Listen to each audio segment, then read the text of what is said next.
श्री दुर्गा सप्तशती का छठा अध्याय धूम्रलोचन वध। ध्यान। मैं सर्वगेश्वर भैरव के अंग में निवास करने वाली परमोत्कृष्ट पद्मावती देवी का चिंतन करता हूँ। वे नागराज के आसन पर बैठी हैं। नागों के फड़ों में सुशोभित होने वाली मणियों की विशाल माला से उनकी देहलता उद्भासित हो रही है। सूर्य के समान उनका तेज है।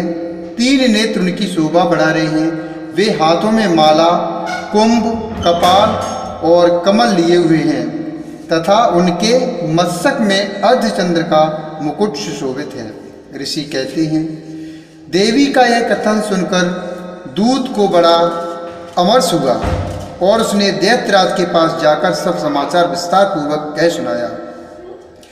दूत के उस वचन को सुनकर दैत्यराज कुपित हो उठा और दैत्य सेनापति धूम्रलोचन से बोला, धूम्रलोचन, तुम शीघ्र अपनी सेना साथ लेकर जाओ और उस दुष्टा के केस पकड़कर घसीटते हुए उसे बलपूर्वक यहाँ ले आओ।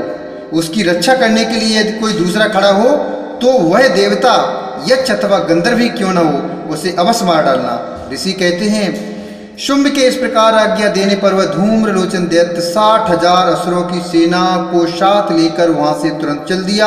वहां पहुंचकर उसने हिमालय पर रहने वाली देवी को देखा और ललकार कर कहा, अरे तू शुंभ निशुंभ के पास चल।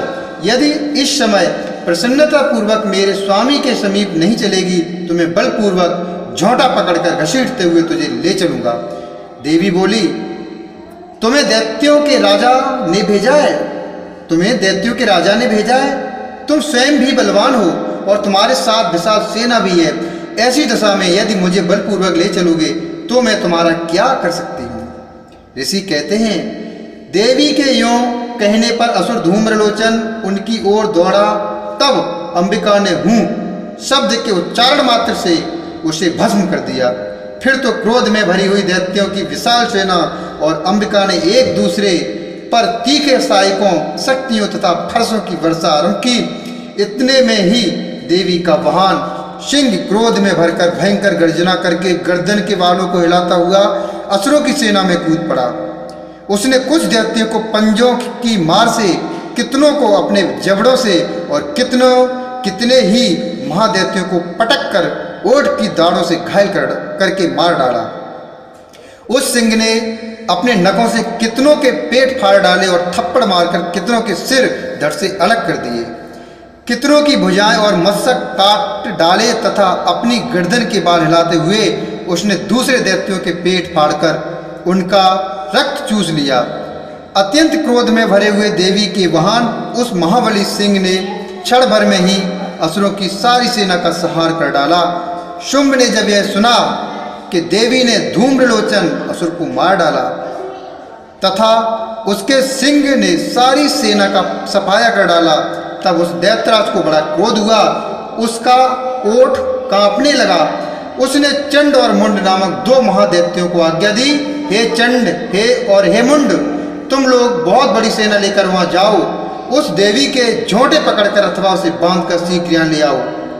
यदि इस प्रकार उसको लाने में संदेह हो तो युद्ध में सब प्रकार के अस्त्रों तथा समस्त आसुरी सेना का प्रयोग करके उसकी हत्या कर डालना। उस दुष्टा की हत्या होने तथा सिंह के भी मारे जाने पर उस अंबिका को बांधकर साथ ले शीघ्र ही लौटाना। अर्थात सिंह के भी मारे जाने पर उस अंबिका को बांधकर साथ ले शीघ्र ही लौटाना। इस प्रकार श्री मार्कंडेय पुराण में सावड़िक मनमंत्र की कथा के अंतर्गत देवी महत्व में धूम्रलोचन वध नामक छठा अध्याय पूरा हुआ। श्री दुर्गा सप्तशती का 7वां अध्याय चंड और मुंड का वध। ध्यान। मैं मातंगी देवी का ध्यान करता हूँ। वे रत्नमय सिंहासन पर बैठकर पढ़ते हुए तोते का मधुर शब्द सुन रही हैं। उनके शरीर का वर्ण श्याम है। वे अपना एक पैर कमल पर रखे हुए हैं और मस्तक पर अर्धचंद्र धारण करती हैं तथा कहलार पुष्पों की माला धारण किए बीड़ा बजाती हैं। उनके अंग में कसी हुई चोली शोभा पा रही है। वे लाल रंग की साड़ी पहने हाथ में शंखमय पात्र लिए हुए हैं। उनके बदन पर मधु का हल्का हल्का प्रभाव जान पड़ता है और ललाट में बेंदी शोभा दे रही है। ऋषि कहते हैं, तदंतर शुंभ की आज्ञा पाकर वे चंडमुंड दैत्य आदि दैत्य चतुरंगड़ी सेना के साथ अस्त्र शस्त्रों से सुसज्जित हो चल दिए। फिर गिरिराज हिमालय के सुवर्णमय ऊंचे शिखर पर पहुंचकर उन्होंने सिंह पर बैठी देवी को देखा। वे मंद मंद मुस्कुरा रही थीं। उन्हें देखकर दैत्य लोग तत्परता से पकड़ने का उद्योग करने लगे। किसी ने धनुष तान लिया, किसी ने तलवार संभाली और कुछ लोग देवी के पास आकर खड़े हो गए। तब अंबिका ने उन शत्रुओं के प्रति बड़ा क्रोध किया। उस समय क्रोध के कारण उनका मुख काला पड़ गया, ललाट में भौं टेढ़ी हो गई और वहां से तुरंत विकराल मुखी काली प्रकट हुई जो तलवार और पास लिए हुई थी। वे विचित्र खटवांग धारण किए हुए और चीते के चर्म की साड़ी पहने नरमुंडों की माला से विभूषित थीं। उनके शरीर का मांस सूख गया था, केवल हड्डियों का ढांचा था जिससे वे अत्यंत भयंकर जान पड़ती थी। उनका मुख बहुत विशाल था, जीभ लपलपाने के कारण वे और भी डरावनी प्रतीत होती थी। उनकी आंखें भीतर को धसी हुई और कुछ लाल थीं। वे अपनी भयंकर गर्जना से संपूर्ण दिशाओं को गुंजा रही थी। बड़े बड़े दैत्यों का वध करती हुई वे कालका देवी बड़े वेग से दैत्यों की उस सेना पर टूट पड़ी और उन सब को भक्षण करने लगी। वे पार्श्व रक्षकों, अंकुशधारी महावतों, योद्धाओं और घंटा सहित कितने ही हाथियों को एक ही हाथ से पकड़कर मुंह में डाल लेती थी। इसी प्रकार घोड़े, रथ और सारथी के साथ रथी सैनिकों को मुंह में डालकर वे उन्हें बड़े भयानक रूप से चबा डालती थीं। किसी के बाल पकड़ लेती, किसी का गला दबा देती, किसी को पैरों से कुचल डालती और किसी को छाती के धक्के से गिराकर मार डालती थीं। वे असुरों के छोड़े हुए बड़े बड़े अस्त्र शस्त्र मुंह से पकड़ लेती और रोष में भरकर उनको दांतों से पीस डालती थी। काली ने बलवान एवं दुरात्मा दैत्यों की वह सारी सेना रौंद डाली, खा डाली और कितनों को मार भगाया। कोई तलवार के घाट उतारे गए, कोई खटवांग से पीटे गए और कितने ही असुर दांतों के अग्रभाग से कुचले जाकर मृत्यु को प्राप्त हुए। इस प्रकार देवी ने असुरों की उस सारी सेना को क्षण भर में मार गिराया। यह देख चंडमुंड उन अत्यंत भयानक काली देवी की ओर दौड़ा तथा महादैत्य मुंड ने भी अत्यंत भयंकर बाणों की वर्षा से तथा हजारों बार चलाए हुए चक्रों से उन भयानक नेत्रों वाली देवी को आच्छादित कर दिया।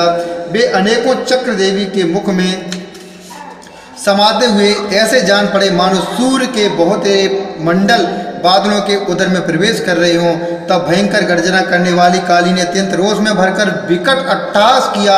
उस समय उनके विकराल बदन के भीतर कठिनता से देखे जा सकने वाले दांतों की प्रभाव से अत्यंत उज्जवल दिखाई देती थी। देवी ने बहुत बड़ी तलवार हाथ में ले हाँ का उच्चारण करके चंड पर धावा किया और उसके केस पकड़कर उसी तलवार से उसका मस्तक काट डाला। चंड को मारा गया देखकर मुंड भी देवी की ओर दौड़ा। तब देवी ने रोष में भरकर उसे भी तलवार से घायल करके धरती पर सुला दिया।